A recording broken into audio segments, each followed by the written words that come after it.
যোৱা 5 বছৰ আগৰে পৰাই বেৰাভাঙা পাৰ্ট 1 গড়খহনীয়া নদী ভাঙি আছে।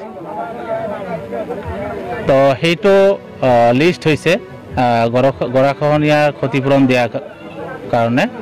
তো সেইটো লিষ্ট বা কোনে কৰিছে নাজানো। তো এটা কৰি ফেমিলিত 5টা কৰি মিনিমাম 5টা কৰি নাম আছে। তো ইতিমধ্যে হিচাপ হ'ল আপোনাৰ 14ৰ পৰা 15টা হাউচ হোল্ডৰ ভিতৰত 80টা নাম হৈ গৈছে আৰু গোটেইখিনি মানুহ 320 নিচিনা 320ৰ নিচিনা নাম। ইয়াতে বেৰাভাঙা পাৰ্ট 1 ভাঙিছে, পাৰ্ট 2 ভাঙিছে।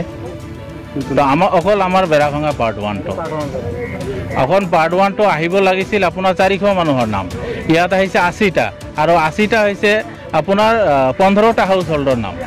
এটাকৈ ফেমিলিত আপোনাৰ 5টা নাম আছে আৰু বাকী গোটেইখিনি মানুহৰ নাম বাদ পৰিছে। গতিকে এই লিষ্টটো 100% অবৈধ, ইলিগেল। গতিকে লিষ্টটো কেঞ্চেল কৰিব লাগে আৰু নতুনকৈ ইনভেষ্টিগেশ্যন কৰি সূক্ষ্মভাৱে আপোনাৰ লিষ্টটো বনাব লাগে। এইখিনি আমাৰ কি ডিচি উপায়ুক্তৰ ওচৰত কৰজোৰে অনুৰোধ, ডিচি মহোদয়ে যেন আমাৰ সেইখিনি সূক্ষ্মভাৱে লিষ্ট কৰি কেনে আমাৰ গড়খহনীয়াৰ ক্ষতিপূৰণ চবকে দিয়ে, এইখিনি আমি আশা ৰাখিলোঁ। আব্দুল সালাম শেখ। কি হৈছে আপোনাৰ? নদী ভাঙিছে। কিমান টাইমত ভাঙিছে? 2বাৰ ভাঙিল।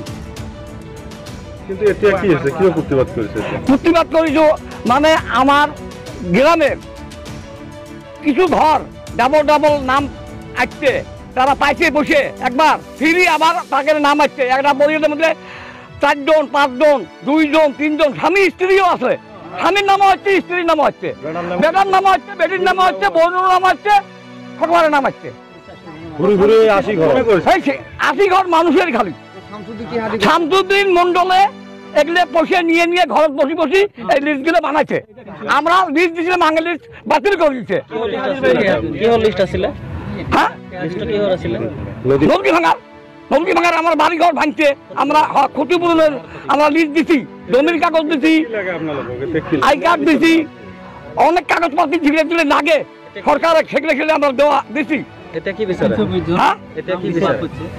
আমরা বিচার চাই, সূক্ষ্ম বিচার চাই যে সববারে নাম হওয়া লাগে। একটা পরিবারের 4-5টা নাম আমরা বাইর মানুষ গেলে আমরা পাইনে। আমরা গরিব মানুষ, আমরা বাড়ি ঘরের জমি কিনের পাইনে, বাড়ি করে পাইনে, মানুষের মাটির মধ্যে বাড়ি করি আসি, মানুষের কানতে বাড়ি জঙ্গল সাপ করি, আমরা বাড়ি করি আসি, আমরা ঘর দুয়ের করে পাইনে। আর ওরা টেহা নিয়ে মানকাছৰৰ বেৰাভাঙা প্ৰথম খণ্ডত গাঁৱত গড়খহনীয়াত ক্ষতিগ্ৰস্ত ৰাইজৰ প্ৰতিবাদ। গড়খহনীয়াগ্ৰস্ত ৰাইজৰ ক্ষতিপূৰণ দিয়াৰ নামত অনিয়ম হোৱাৰ অভিযোগ উত্থাপন কৰি এই প্ৰতিবাদ। দক্ষিণ খালমাৰা মানকাছৰ জিলাৰ মানকাছৰ ৰাজহ চক্ৰ অন্তৰ্গত বেৰাভাঙা প্ৰথম খণ্ড গাঁৱৰ প্ৰায় শতাধিক গড়খহনীয়াত ক্ষতিগ্ৰস্ত ৰাইজে ক্ষতিপূৰণৰ পৰা বঞ্চিত হৈ আজি ন্যায় বিচাৰি উত্তাল প্ৰতিবাদ সাব্যস্ত কৰে। অভিযোগ মতে 2019-20 বৰ্ষত গাঁওখনৰ প্ৰায় 4 শতাধিক পৰিয়াল গড়খহনীয়াত ক্ষতিগ্ৰস্ত হৈছিল। কিন্তু গড়খহনীয়াত ক্ষতিগ্ৰস্ত ক্ষতিপূৰণৰ তালিকাত নাম আহিল 80টা পৰিয়ালৰ আৰু 80টা নামৰ ভিতৰতো দুৰ্নীতি হোৱাৰ অভিযোগ উত্থাপন কৰিছে ক্ষতিপূৰণৰ পৰা বঞ্চিত এই লোকসকলে। ধনৰ বিনিময়ত শামসুদ্দিন নামৰ এজন মণ্ডলে গড়খহনীয়াত ক্ষতিগ্ৰস্তৰ ক্ষতিপূৰণৰ নামৰ এই অনিয়ম সংঘটিত কৰাৰ অভিযোগ উত্থাপন হৈছে। ক্ষতিপূৰণৰ নামত প্ৰকাশ হোৱা তালিকাখনৰ তদন্ত কৰি প্ৰকৃত গড়খহনীয়াগ্ৰস্ত ৰাইজক ক্ষতিপূৰণ দিয়াৰ দাবী জনাই ৰাইজে।